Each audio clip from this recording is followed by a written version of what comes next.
নমস্কার, সবাই কেমন আছেন? আমি পলি সুব্রত ব্লগ থেকে পলি বলছি। সবাইকে স্বাগত জানিয়ে বড়দের প্রণাম ও ছোটদের ভালোবাসা দিয়ে এই ব্লগটা শুরু করলাম। আজকে ব্লগ বলতে ডেইলি ব্লগ না, আজকে রান্নার রেসিপি নিয়ে চলে এলাম বন্ধুরা।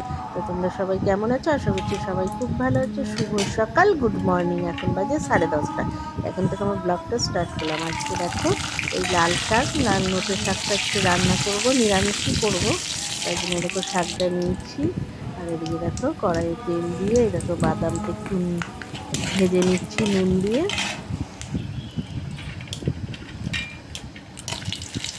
বাদামটা ভেজে নামিয়ে নিলাম। তারপরে আমি কটা বড়ি দিলাম। বড়ি কটা দিয়ে, শাকটা তো অল্পই, একটুখানি শাক, তাই জন্য সব বড়িটা অল্প দিলাম। দেখো বড়িটা ভাজা হয়ে গেছে, বাদাম আর বড়িটা উঠিয়ে নিলাম। তারপরে আমি তেলের মধ্যে দিয়ে দিলাম একটু শুকনো লঙ্কা আর কালো জিরে ফোড়ন। শুকনো লঙ্কা কালো জিরেটা একটু ফোড়ন হয়ে যায়, ভাজা হয়ে যায়। তারপরে আমি কেটে রাখা শাকটা কেটে ভালো করে ধুয়ে ছুরিতে আমি জল ছাড়তে দিয়ে দিয়েছিলাম, যাতে জলটা ঝরে যায়।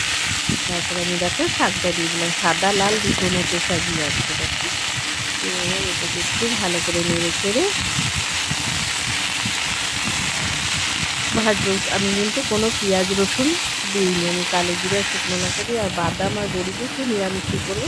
আর একটু ঝাল খেতে তো ভালোবাসি, এই জন্য একটু লঙ্কা চিড়ে দিয়ে দিলাম। ও অল্প একটু শাক, কিন্তু আমি 4টে লঙ্কা দিলাম, একটু ঝাল খেতে ভালোবাসি। তারপর একটু শাকে হলুদ দিয়ে দিলাম, একটু ভালো করে নেড়ে চেড়ে নিই। তারপরে একটু পরে নুনটা দেবো, তাহলে জলটা বেরিয়ে যাবে নুন দিলেই।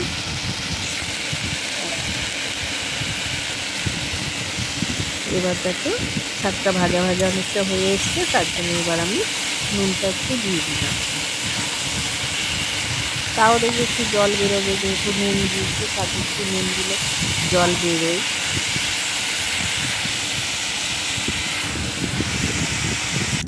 গ্যাসটা একটু বাড়িয়ে দিলাম, যাতে এই যে জল একটু বেরিয়েছে, জলটা যেন একটু তাড়াতাড়ি টেনে যায়। আর একটুখানি অল্প চিনি দিলাম, খুব বেশি না, অল্প একটু চিনি দিয়ে দিলাম। গ্যাসটা দেখো বাড়িয়ে দিয়েছি, যাতে শাকটা একটু জল ঝরেছে, মানে জলটা তাড়াতাড়ি শুকিয়ে যায়। দেখো কতটুকু হয়ে গেছে শাকটা, শাকটা একদম মজে যায়।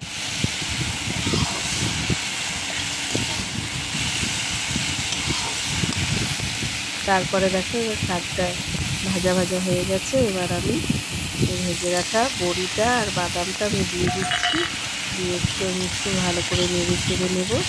তারপরে আমি নামিয়ে দেবো। ভালো করে না ভাজলে হবে না।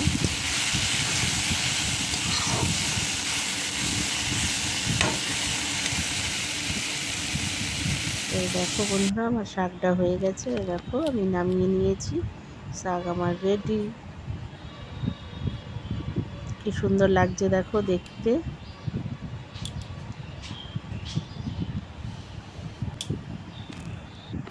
তারপর দেখো আরেকটা রেসিপি করবো, ডিম। দেখো 4টে ডিম নিয়ে নিয়েছি, ডিম 4টে সেদ্ধ করে বসিয়ে দিই। তারপরে দেখো এরকম পোস্ত আর কাঁচা লঙ্কা নিয়ে নিয়েছি, এবার শিলে একটু বেটে নেব। আমার ডিম সেদ্ধ হয়ে গেছে। এরপর আমি কড়াইয়ে তেল দিয়ে দিলাম।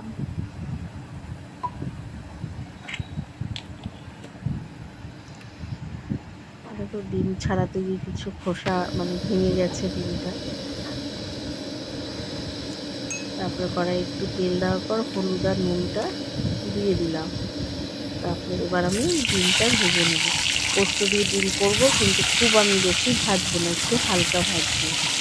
এমনি আমি একটু হালকাই ভাজি ডিমটা, একটু হালকা করে ভেজে নেব। এই দেখো আমার ডিমটা ভাজা হয়ে গেছে। এবার আমি পেঁয়াজ দিয়ে দিলাম তেলের মধ্যে।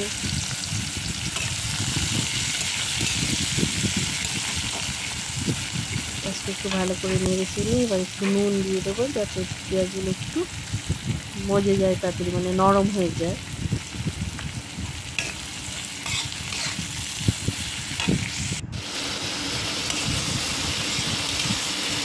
পেঁয়াজটা ভাজতে ভাজতে আমি পোস্তটা বেটে নিলাম।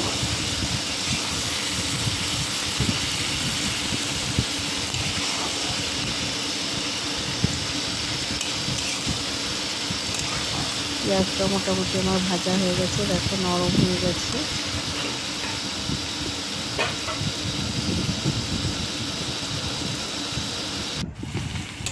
পেঁয়াজটা ভালোভাবে ভাজা হয়ে গেছে। এবার আমি কিন্তু আদা রসুন কিছু দেব না, আমি শুধু পেঁয়াজটাই দেবো, যেহেতু আমি পোস্ত দিয়ে করব, ওই জন্য কিন্তু আমি আদা রসুন দিচ্ছি না। একটু হলুদ আর একটু জিরে গুঁড়ো দিয়ে দিলাম। তারপর হলুদ আর জিরে গুঁড়োটা দিয়ে ভালো করে কষিয়ে নিই। তারপর একটু কিন্তু লঙ্কার গুঁড়ো দেবো কালারটা হওয়ার জন্য, একটু লঙ্কার গুঁড়ো দিয়ে দিলাম।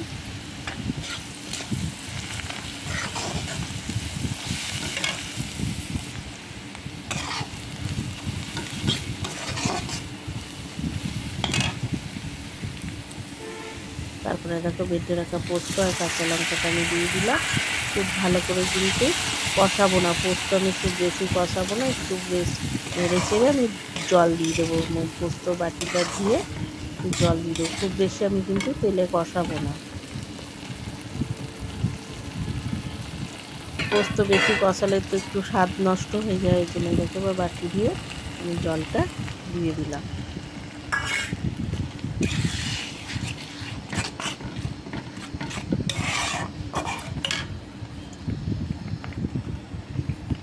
একটু বাড়িয়ে দিলাম যাতে তাড়াতাড়ি হয়ে যায়।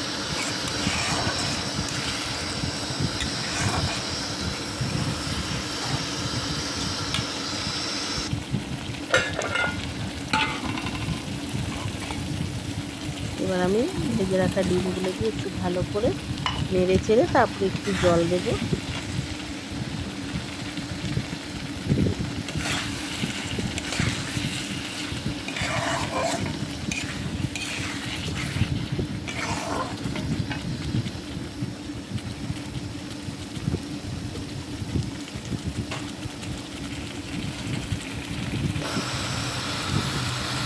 ফুটে এসছে, এবার কিন্তু আর একটু আমি জল দেবো, একটু ঝোল ঝোল করবো, খুব বেশি কষা কষা করবো না, একটু ঝোল ঝোল করবো। অল্প জল দিয়ে দিলাম।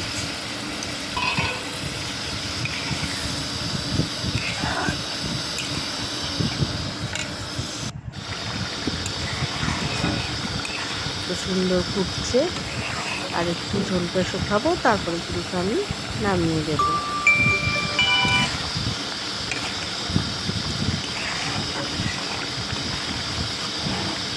তা বন্ধুরা দেখো আমার হয়ে এসছে, তো এবার আমি পোস্তটা নামিয়ে দেবো।